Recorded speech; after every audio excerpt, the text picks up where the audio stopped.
பொங்கல் பண்டிகையை முன்னிட்டு பல்வேறு பொருட்களை வாங்குவதற்காக கடலூர் உழவர் சந்தையில் மக்கள் குவிந்துள்ளனர். தகவல்களோடு செய்தியாளர் ஸ்ரீதர் இணைந்திருக்கிறார். விற்பனை எல்லாம் அங்கு எப்படி இருக்கிறது ஸ்ரீதர்? விலை நிலவரம் என்ன?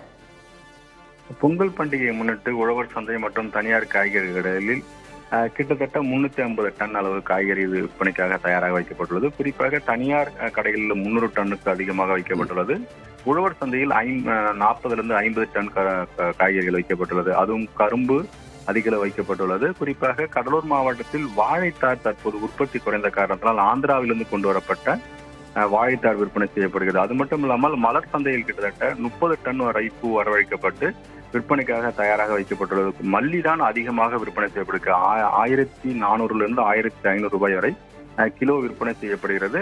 அது மட்டும் இல்லாமல் உள்ளூர் பகுதியில் விளையும் ரோஜாக்கள் 100 ரூபாய் வரை விற்பனை செய்யப்படுகிறது. பெங்களூரிலிருந்து கொண்டு வரப்பட்டுள்ள ரோஜாக்கள் 200 ரூபாய் வரை விற்பனை செய்யப்படுகிறது.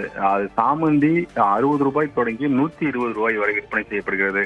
பூக்கள் விலை சற்று குறைவாகத்தான் இருப்பதாக வியாபாரிகள் தெரிவிக்கிறார்கள். இதற்கு காரணம் மழை எங்கும் பாதிப்பு இல்லை. மழை பாதிப்பு இருந்தால் பூக்களின் விலை கடுமையாக உயர்ந்திருக்கும். ஆனால் பூக்கள் விலை குறையவில்லை, குறைந்திருக்கிறது. அதே சமயத்தில் இதுபோல் ஆவாரம் பூனுடைய வரத்து உழவர்களில் அதிகமாக இருக்கும் காரணத்தால் கத்தை ஒன்று 50 ரூபாய் வரை விற்பனை செய்யப்படுகிறது. அதே போல் காய்கறி கடையிலும் மக்கள் கூட்டம் அலைமோதுகிறது.